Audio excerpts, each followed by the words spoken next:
I'm a Raider, Oakland Raider, from the Bay to LA to Las Vegas. Just I'm win, a baby. player, a boss player, and if you with me, pop your collar, shake them haters. I'm a Raider, Oakland Raider, from the Bay to LA to Las Vegas. Cause I'm a player, boss player, and if you with me, pop your collar, shake them haters. I'm a Raider. What's up, Raider Nation? We are back, baby. You are listening to the RRP, in other words, Real Raiders Podcast. I am one of the hosts, Mariano, and I'm along with Victor Freeze. So we got a couple things to kick off. It's been a little bit since we've been here, but hey, we are back, like I said, like I had mentioned already.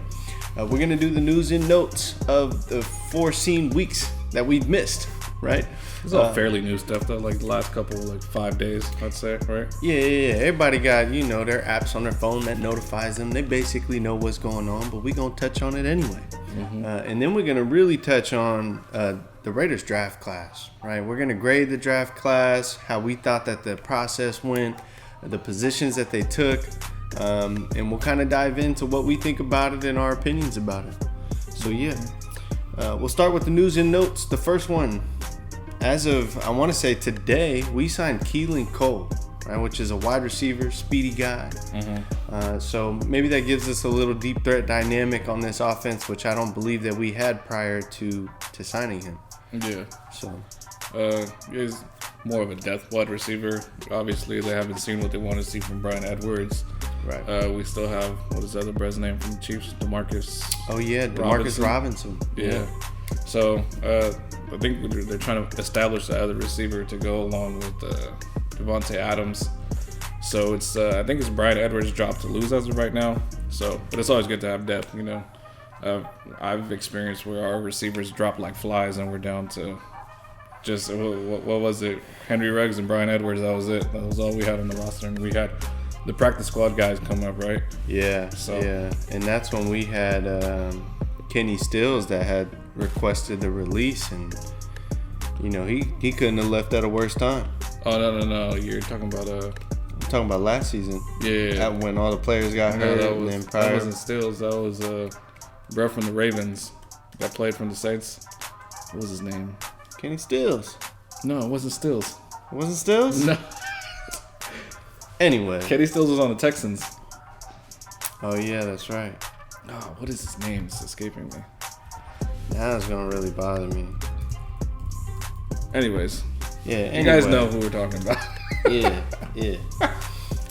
For the next news and notes, we traded for Jarrett Stidham, which was, interesting because I think that ultimately they just didn't have much confidence in this quarterback room other than Derek Carr. We also released Garrett Gilbert. Did you see that? Yeah, I saw that. So after the trade, they released him. They must have not had confidence in who they have. We still got Nick Mullins too. So, do you think Jarrett Stidham's going to be the backup quarterback this year? I think obviously he has that rapport with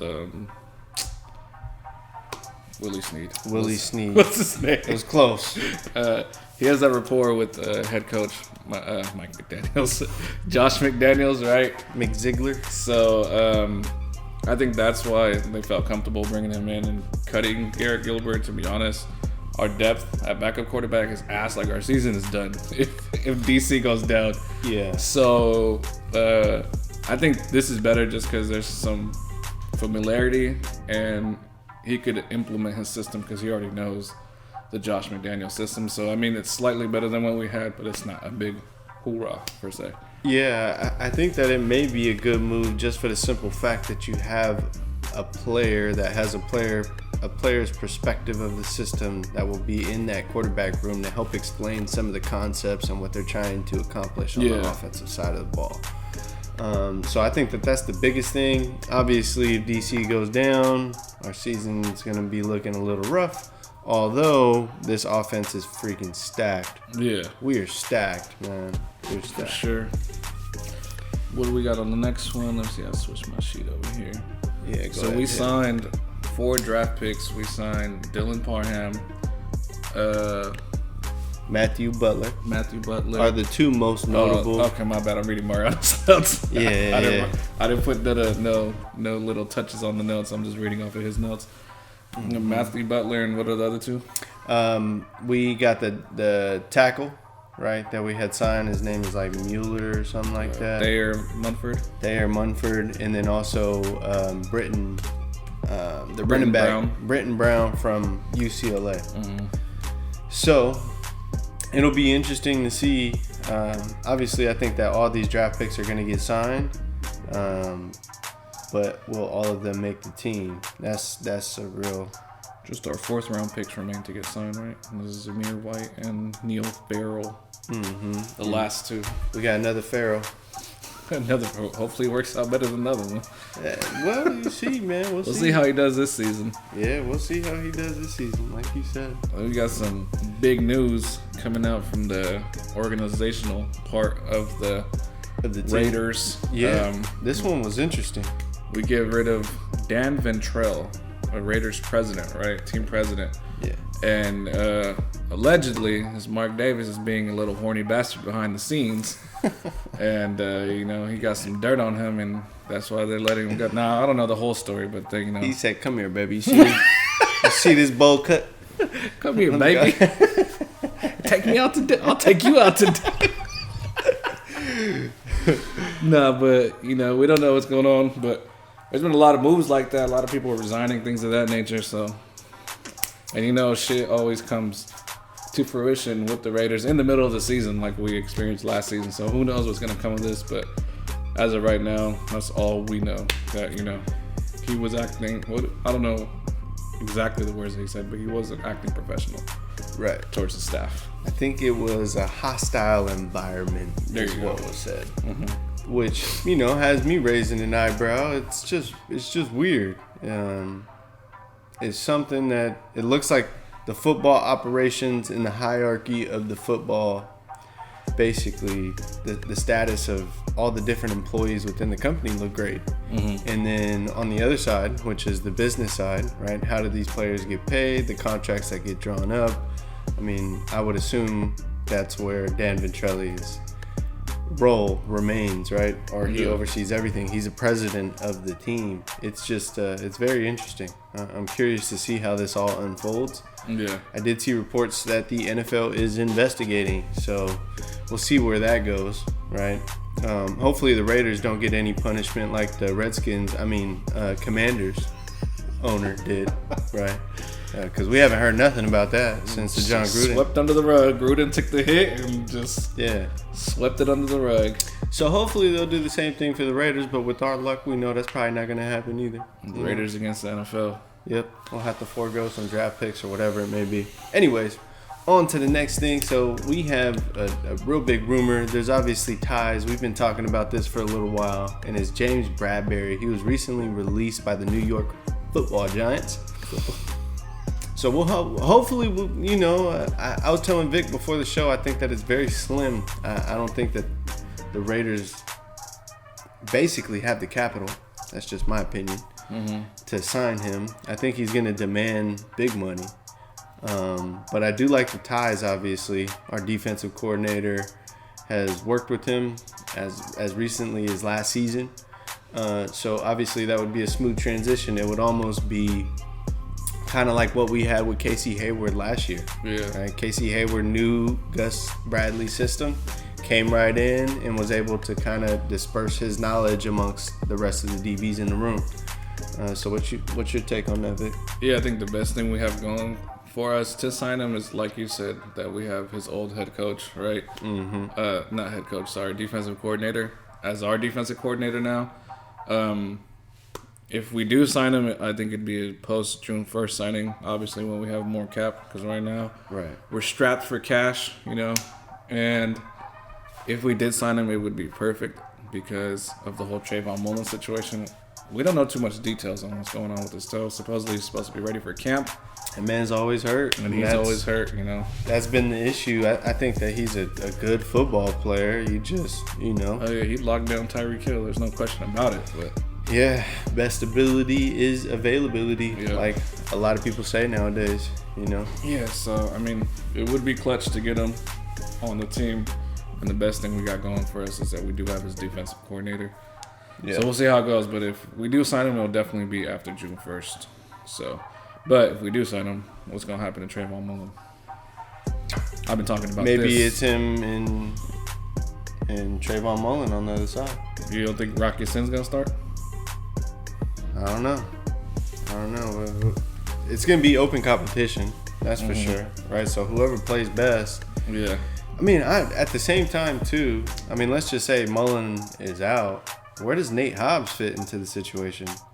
Is he gonna be a slot corner again? Because I think that I've already heard McDaniels and Ziegler saying that he's gonna have an opportunity to play outside or inside. Yeah. And I want to see Nate Hobbs on the field more than anyone out of our DBs at the moment. Honestly, if he has to go to outside, I feel like that should be like the last resort because he does great in the slot already. So, you know what I'm saying? Yeah. Like, I think he's just a baller, man. Wherever you line him up, he's going to play. Yeah. I don't remember. Did he get any snaps on the outside last preseason? He did. Okay. Yeah, when he had that interception. Oh, yeah. Okay, against the Rams. Yeah. Yeah, he had that interception. He was lined up on the outside. So, ultimately, obviously, I want to see him on the field. I want to see him not fuck up next season too. But we got a ton of players, man, in the DB room. I mean, they really revamped this whole defense, really. Our interior defensive line is the same deal that we've had as last season. I think we signed a bunch of one-year defensive linemen. The rookies coming in too. Yeah, got the rookies coming in too. So we'll touch on them a little bit. Yeah. Hit this last note so we can talk about the draft, Mariano. Yeah, the last one is we signed Kenny Young, right? So, I mean, I don't know. We'll see. I think we're pretty much set at linebacker. We're just signing for depth at this point. Yeah, he started 11 games with the Rams last season. So, I mean, it's always good to have depth because behind that, who do we have? Like, I don't know. We cut some other linebacker too. But the other linebacker was basically like just a practice squad member, and this guy actually has like more experience and things of that nature. So, that's cool to have more experience and people that actually got playing time and not just on a winning team too. Yeah, so sure. I mean that's always a huge thing. So we'll see. I don't know how Denzel Perryman fits into the situation. We obviously signed Jayon Brown in the offseason. We still got Divine Diablo, who's a stud, a young stud. Jayon Brown. Yeah. I forgot we signed him. Yeah, that's what I'm saying. I mean, we got so many players, bro. Yeah, we got rid of Kwiatkowski and Littleton, the two Achilles heels of that linebacker room, I think, in my opinion. Yeah, so we'll see. I'm going to be... Divine Diablo, that's his linebacking group now. I don't think... Is it? Perryman was a Pro Bowler. It's not his room no more? But Perryman's not athletic enough to be the linebacker, the middle linebacker of that group, bro. He's a Pro Bowler. Yeah, but he's not, bro. I'm telling you, bro. He's undersized. But he's just great. But he balled the fuck out last year. He's a liability. Yeah, he's a liability in coverage, though. All I got to say is Jayon Brown. I signed him in Madden every year. Just saying. Yeah, that's a great coverage linebacker right there. Yeah. He's going to be all right. Yeah. Yeah, we'll be all right. With the depth, too. It's looking good, for sure. We're just a little thin, though. We need a little bit more depth. Yeah. I mean, who's the alpha on the defense, That still remains a question for me. Who's that person who's the tone setter, right? Because I feel like every solid or great defense has that tone setter. And it's Max Crosby and Chandler Jones. I mean, other than that, who's on the second level? Who's on the third level? We have Abram, too. I feel like he's going to do a lot more work in the box this season than he has done in previous seasons. So he's going to be a linebacker? I think he's going to do a lot of more work as a linebacker this season. And he's a tone setter. He gets the defense fired up, bro. Yeah, I like that. That may be a better fit for him. Yeah, for sure. Put some weight on and line up at outside or... you know that we're going to run a too high safety. Yeah. And that just doesn't fit what he's trying to do. And clearly, they didn't pick up his fifth-year option. Yeah. So it all remains to be seen. Everything. I'm excited, man. I can't wait. I can't wait until till August. And our first game's in early August too. You see that? Yeah. So got the Hall of Fame game. Hall of Fame game, August 4th. August 4th. All right, Martin. Let's get down to what we here Segment for. number 2. The meat and potatoes. Meat and potatoes. So, the 2022 Raiders draft class was kicked off in the 3rd round, right? Mm-hmm. Now, before I even dive into that, the Raiders made a hell of a choice to give up their 22nd pick in the draft. Not only their 22nd pick, but also their 2nd round pick. Mm-hmm. The reason why I say that is because I was watching the draft, even though the Raiders did not have a 1st round pick. And by the time that pick came around, none of the players that we had talked about previously, Vic, None of those receivers were there, were on the board at all. None of the players, the defensive tackle that we liked out of Georgia wasn't there. The wide receivers were all gone. There was no one even worth taking at 22 at receiver anyway. Yeah. So in my opinion, the Raiders won the 1st and 2nd round. No, for sure. You know. Yeah. In any case, the first pick that they did have was Dylan Parham, who is a guard that is also versatile, that can line up at center. Yeah. And then I've also heard that he can line up at tackle too. So that's clearly a Patriot pick all day long. Yeah. And he started off as a tight end. I don't know what school. What school did he go to? Memphis. Memphis. There you go. I was like some blue school. I forgot. But he started off as a tight end. They converted him, and he played all along the offensive line. And the kid can play, man. And they're talking about he might play center. Personally, I don't want him to play left guard or right guard, whatever it is, right? Because I think Andre James, towards the end of last season, he showed he could fill those shoes left behind by, I forgot bro's name. I'm sorry, it's been a month since we've done Raiders stuff. What's brother that signed with the Cardinals? Rodney Hudson. Rodney Hudson. I don't want to say Rodney Mullen. That's a skateboarder. Yeah, Rodney Hudson. He filled the shoes. You know, towards the beginning of the season, he had a tough time. Towards the end of the season, he was doing so much better than how he started, and he graded out as one of the better centers towards the end of the season. And Rodney Hudson had one of the worst seasons he's had in his career last season. So, Right.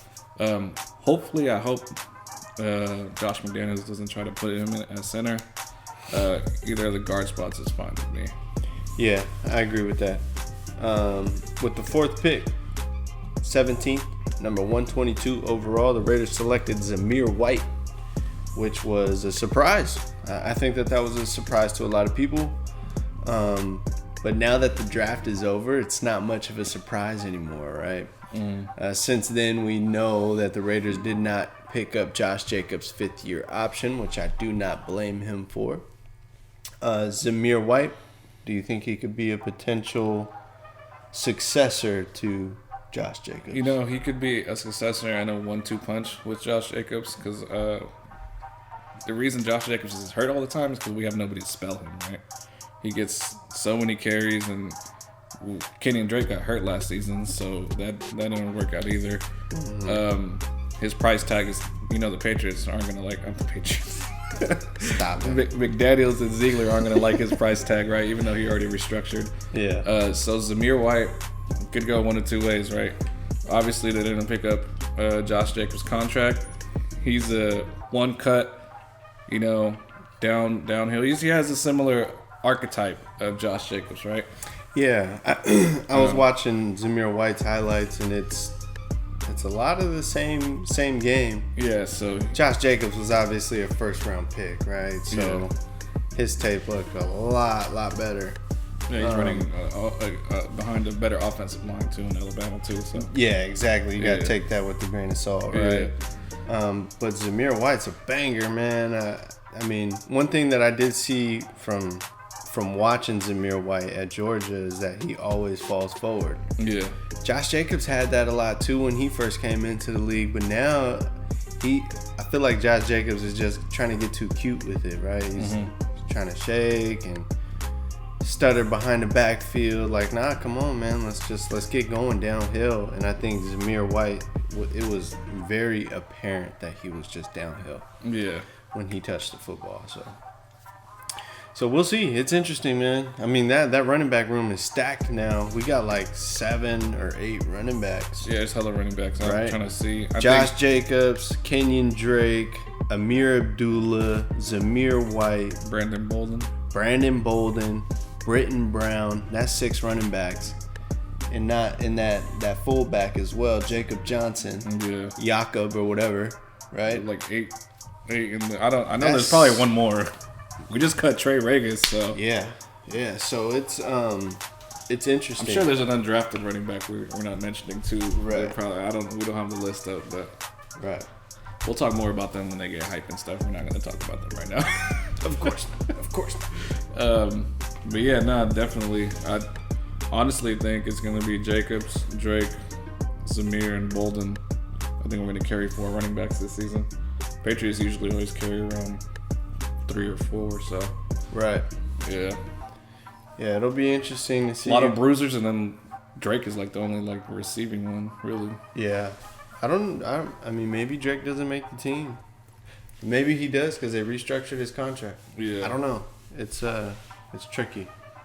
It'll be interesting to see how this running back room shakes out. That's for sure. For sure. We had another pick in the 4th round. It was the 21st pick, 126 overall. It was Neil Farrell out of LSU. Big boy. I think with this. With the next 2 picks, they went deep. They went back-to-back D tackles. So in the 5th round, they went 175. 175 overall, D tackle Matthew Butler. Yeah. And my bad, you were gonna say something? Yeah, I was just gonna say it's very apparent that they're putting more attention into stopping the run. Yeah. Just with the personnel that they're drafting, right? Yeah. They've loaded up all offseason on 300-pound defensive linemen. Right, and we've said this since a couple episodes ago. It's clear we're running a 3-4 defense. Right? No, yes, all it's written. I know the defensive coordinator said he's gonna run both, but this is a 3-4 defense for sure. And it's crazy because my whole life has been 4-3, bro. I've never seen the Raiders do a 3-4, so this is interesting. Yeah, and it's almost a fact that Max Crosby is going to be rushing out of a 2-point stance because there's no way that you're going to run a 3-4 defense and you're going to have your outside linebacker, who would be Max Crosby, lined up in a 3-point stance. Yeah. Reason being is because there's a lot of misdirection that you can do out of the 3-4 with your outside linebacker standing up in a 2-point stance. So how will that affect Max Crosby? Right? How will that affect him rushing the passer? I don't know. Remains to be seen, right? I just hope that our defensive coordinator knows to put him. He says he's going to put him in the best position, so I hope he just doesn't try to get too cute with Max Crosby. Well, he's definitely going to be dropping into coverage. It's a fact, bro. We're going to see how that goes. That's part of playing outside linebacker in a 3-4, right? He's going to be like a James Harrison. Right? James Harrison used to drop into coverage, used to rush the passer. They keep trying to deflect these questions. The Raiders do, I said. When I say they. The sub defense is really like the base package now, this and that, right? Which is true. I mean, a lot of the times offenses come out in a 3 wide receiver set. But on 1st and 2nd down to start the game, majority of the time you're lining up in a 3-4 defense. Yeah. Or whatever your actual base defense unless is. they kick them inside and then put them outside for depending on the situation. For rushing, passing downs, right? Unless they do that. Yeah, but I think the good thing about the other side is Chandler Jones, he has that experience in dropping back and shit because he's used to it, you know what I'm saying? Right. He's been in that 3-4, so that makes that's more comfortable, but right. with Max Crosby, you know what I'm saying? But my point is with the way that the Raiders have structured through free agency and also the draft, that's not the plan, man. They're showing what their plan is just with the players that they've signed. Right, they're not adding all this meat and potatoes to keep them on the sidelines. Yeah, they're adding these 300+ pound defensive linemen so they can line them up at D tackle and then also at defensive ends. Yeah, So again, I'm excited. There's so much to see. There's so much to watch. There's so much that we're gonna know just after the Hall of Fame game. In the Hall of Fame game, we don't you normally don't see nothing. Yeah. You know, but we'll be able to see how this defense lines up.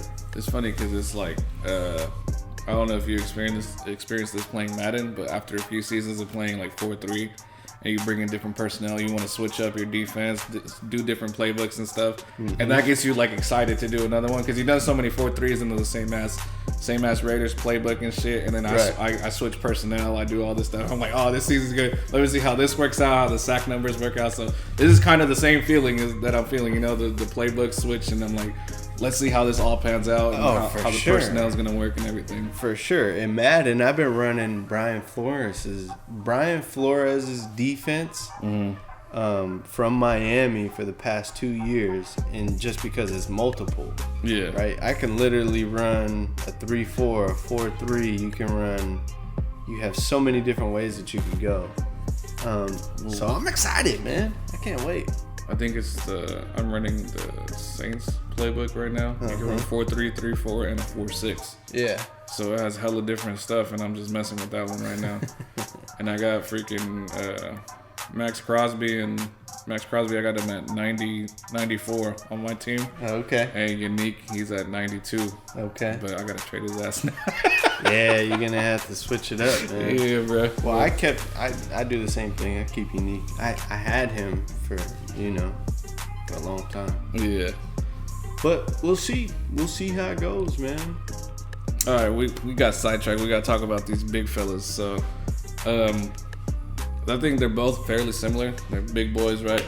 They're both athletic, right? I saw Sanjeet. Shout out Sanjeet. I just met him like this week.